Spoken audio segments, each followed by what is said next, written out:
بسم اللہ الرحمن الرحیم۔ اسلام ایک فطرتی دین ہے اور اسلام کے کسی بھی شعار کے دنیا اور آخرت دونوں اعتبار سے فائد موجود ہے۔ بلکہ اب جیسے جیسے سائنس ترقی کر رہی ہے ویسے ویسے ہمیں یہ بات سمجھ میں آ رہی ہے کہ اسلام کے جو شعار ہیں، وضو ہو، نماز ہو، روزہ ہو، غسل ہو،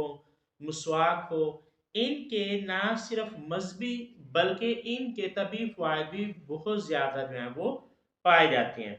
اور جہاں تک روزے کا تعلق ہے تو سورہ البقرہ آیت نمبر 184 کے اندر اللہ رب العزت نے ارشاد فرمایا، اور تمہارا روزہ رکھ لینا تمہارے لیے بہتر ہے اگر تم سمجھو۔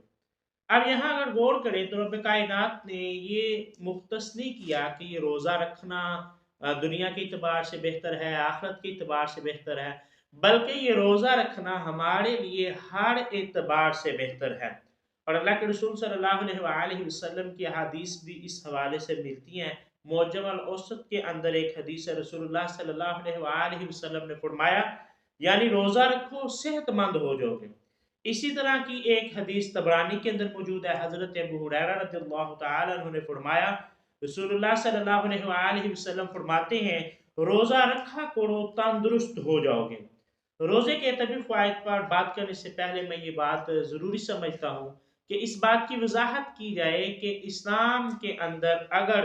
کسی چیز کے ہمیں دنیاوی یا طبی یا جسمانی فوائد معلوم ہو جائیں تو اس کی نیت یہ نہیں ہونی چاہیے کہ میں روزہ اس لیے رکھ رہا ہوں تاکہ میں صحت مند ہو جاؤں، بلکہ اسلام کے کسی بھی شعار کی نیت اللہ اور اس کے رسول صلی اللہ علیہ وآلہ وسلم کی رضا ہونی چاہیے۔ صحیح بخاری کی پہلی حدیث کے اندر اللہ کے رسول صلی اللہ علیہ وآلہ وسلم نے فرمایا کہ بے شک اعمال کا دار و مدار نیتوں پر ہے، اور انسان کے لیے وہی کچھ ہے جس کی وہ نیت کرتا ہے۔ باقی جو طبی فوائد ہیں وہ تو یقیناً انسان کو حاصل ہو کر ہی رہتے ہیں، لیکن انسان کو کوئی بھی کام کرنے سے پہلے اس کی نیت یہ کرنی چاہیے کہ میں یہ اللہ اور اس کے رسول صلی اللہ علیہ وآلہ وسلم کی رضا کی خاطر کر رہا ہوں۔ اور روزے کے حوالے سے مسلم سکالرز اور غیر مسلم جو سائنسدان ہیں انہوں نے بہت کچھ لکھا۔ دعوت اسلامی نے روزے کے فوائد کے حوالے سے بہت کچھ لکھا۔ انہوں نے لکھا کہ روزہ جو ہے وہ معدے کی تکالیف، اس کی بیماریوں کو ٹھیک کرتا ہے، نظام ہضم کو بہتر کرتا ہے۔ روزہ شوگر، کولیسٹرول، بلڈ پریشر کو اعتدال میں لاتا ہے، اور اس کی وجہ سے دل کا دورہ نہیں پڑتا، دوران خون میں کمی واقع ہوتی ہے، دل کو آرام ملتا ہے، جسمانی کھچاؤ، ذہنی دباؤ، ڈپریشن اور نفسیاتی امراض کا خاتمہ ہوتا ہے، موٹاپے میں کمی واقع ہوتی ہے، اضافی چربی ختم ہو جاتی ہے، بے اولاد خواتین میں اولاد کا جو چانس ہے وہ بڑھ جاتے ہیں روزہ رکھنے کی وجہ سے، قوت مدافعت میں اضافہ ہوتا ہے، انسولین کے استعمال میں کمی واقع ہوتی ہے۔ روزے کے حوالے سے مسلم اور غیر مسلم مفکرین نے اس کے طبی فوائد پر بات کی ہے اور فوائد کو تسلیم بھی کیا ہے۔ ایک مغربی ماہر طب ڈاکٹر ایلن ہارس نے کہا روزہ واحد عظیم ترین طریقہ علاج ہے۔ ڈاکٹر گوہر مشتاق نے روزے کے روحانی اور طبی فوائد نامی کتاب لکھی۔ اس میں انہوں نے اس موضوع پر یعنی کہ روزے اور اسلام کی روح سے اور جدید میڈیکل سائنس کی روح سے اس کے فوائد پر سیر حاصل بحث جو ہے وہ انہوں نے کی۔ امریکی ڈاکٹر مارک میٹسن کے مطابق روزہ رکھنے سے انسانی دماغ الزائمز، پارکنسنز اور اس کے علاوہ دیگر امراض سے محفوظ رکھتا ہے۔ ڈاکٹر ابراہم جے ہنری جو ہے روزہ وہ لکھتے ہیں کہ روزہ دل میں سکون اور اطمینان پیدا کرتا ہے، اس سے قوت برداشت بڑھتی ہے اور سختیاں سہنے کی جو ہے وہ عادت پڑ جاتی ہے۔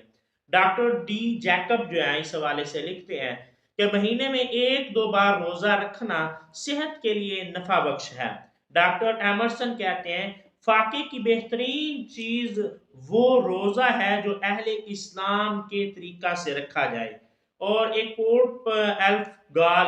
ہالینڈ کے سب سے بڑے پادری جو ہیں وہ گزرے ہیں، روزے کے بارے میں اپنے تجربات بیان کرتے ہوئے کہتے ہیں کہ میرے جو شاگرد تھے، میرے ماننے والے تھے، پیروکار جو روحانی پیروکار تھے، میں انہیں یہ تعلیم دیتا تھا کہ ہر مہینے کے اندر 3 دن جو ہے وہ روزہ لازمی رکھیں۔ اور آپ کہتے ہیں کہ اگر میرے پاس کوئی ایسا مریض آ جاتا جو لا علاج ہوتا تو میں اسے یہ حکم دیتا کہ پورا مہینہ جو ہے وہ روزے رکھو، اس سے جو ہے ان کی مرض کے اندر کافی جو ہے وہ افاقہ ہوتا۔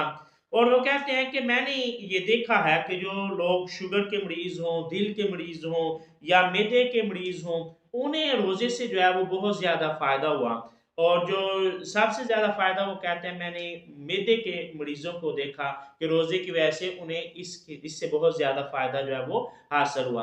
اور اگر ہم میڈیکل سائنس کی طرف چلے جائیں تو بہت زیادہ کثرت کے ساتھ ہمیں جو ڈاکٹرز ہیں ان کے بیانات مل جاتے ہیں کہ روزہ رکھنے سے انسانی جسم کے اندر کیا کیا تبدیلیاں واقع ہوتی ہیں اور اس سے کیا کیا فوائد حاصل ہوتے ہیں۔ لیکن بات وہی جو میں نے ابتدا میں کی کہ جتنے بھی شعار ہیں ان کو کرنے کا مقصد ہرگز یہ نہیں ہونا چاہیے کہ اس سے ہمیں کوئی طبی فائدہ ہو، بلکہ مقصد حصول